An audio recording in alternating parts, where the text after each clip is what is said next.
Yo, what's up guys? So in this video, we're going to talk about one of my favorite moves that's been dubbed today as the Tommy Tucker Pass. Before we dive into the history of this move, let's take a look at the current Tommy Tucker Pass and the way it's done today.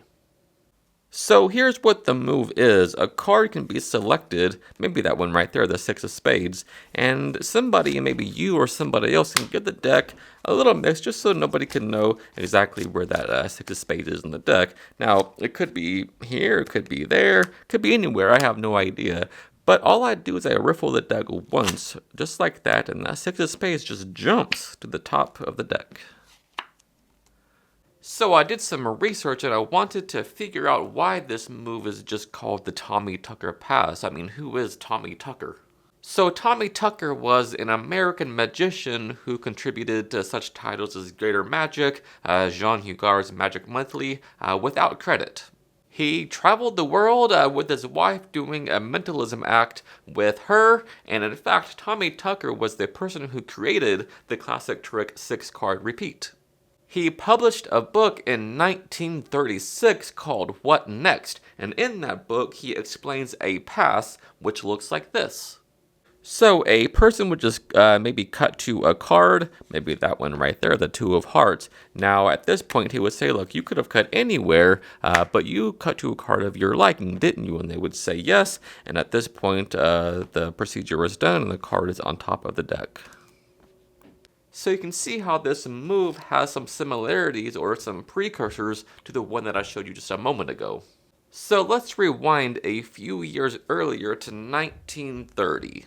In the May issue of the Sphinx magazine, a gentleman by the name of Charles A. Leedy describes a move which looks like this. So in this one, the method is pretty much the exact same thing, but it's just the motivation that's different. Alright, so in this one, Leedy would have somebody choose a card, maybe that one right there, the Six of Clubs. Now he would say, look, I could just simply look at the card right above your card here so I can know what it is when I fan the cards out, but that's not what a real card man would do. What a real card man would do is simply wave over the deck like this, snap the fingers, and your card, that Six of Clubs, is on top of the deck.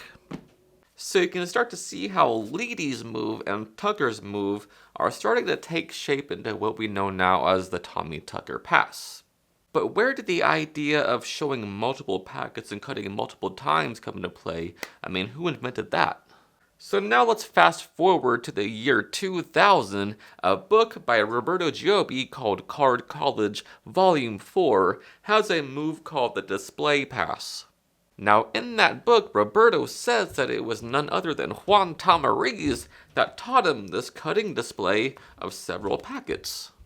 So, in my educated opinion, it must have been Juan Tamariz who read the works of Leedy and Tucker and took their ideas and made it into what we do today as this cutting thing. So now that we know the history of this move, I want to teach you the move itself and a trick that you can do with it. Let's get into it. Alright, so for this display pass, I like to use my famous, as somebody put it, key card here, which is edge marked and pencil dotted, okay? So you can know where it is at all times in the deck, no matter what. Alright, so the reason why I have this is so that the participant can mix the deck while I'm not even looking at it, so the display pass can make sense. What I mean by that is that I see some people doing this display pass where a card is chosen, we'll just use that Six of Spades there, and then get their finger break in the middle of the deck. Now they go into the display pass saying, look, I don't know where your card is, it could be anywhere, it could be any one of these. Well, you do know where it is, it's in the middle of the deck, so why would you say that you don't know where it is and doing this? It doesn't make sense. So here's how you can make that make sense. So since you have the key card, you can force this on the person or just use it as a key card, okay? So let's say our card above this key card is the Ten of Spades as our selection. Now at this point, you can turn around and not look at them while they're doing this and say, look, just cut the cards as much as you want so I couldn't know where it is at all, okay? So when you turn back around, all you do here is look for your dot, and the card above it will obviously be their card here. But since you had your back turned, you couldn't possibly know where it is after all those cuts. So when you go into the display cuts, it will make a lot of sense. So when you start to say, look, I have no idea where your card is. It could be here, could be here, could be here, could be anywhere. I have no idea. And of course, now it's on top of the deck. So in order to claim that you have no idea where the card is, you actually have to act like and make it apparent that you couldn't know where it is what I'm trying to say. All right, so here's how you do the actual move. Well, if you can do a pass that looks halfway decent and mine looks like crap, I'm not going to try and tell you that my pass is great by any means, because it's not. But if you can do a decent one, or if you can know the mechanics of a pass, that's all it really is. And it's just a pass, okay? So you have a break maybe above a card, and you have your picky break there above it, just like I just said. And then what you do is there's plenty of tutorials on the pass on YouTube, people who can teach it better than I can. But you're just doing a classic pass, just like this, is transposing those two packets around, just like a fast cut, okay? As Gregory Wilson puts it, it's a fast cut. All right, so that's all it is. In the action of doing that display, it's sort of blended into it, okay? So you want to get a card replaced towards the top of the deck, and that's where the pencil dot comes in handy. So you can have just floating around anywhere, but you want to position that to maybe near the top of the deck. Say I have no idea where your card is. In the action of spreading through, I have no idea where it is. Get you a break above it as you close up, and then go into just do a pass. Say I have no idea where it is.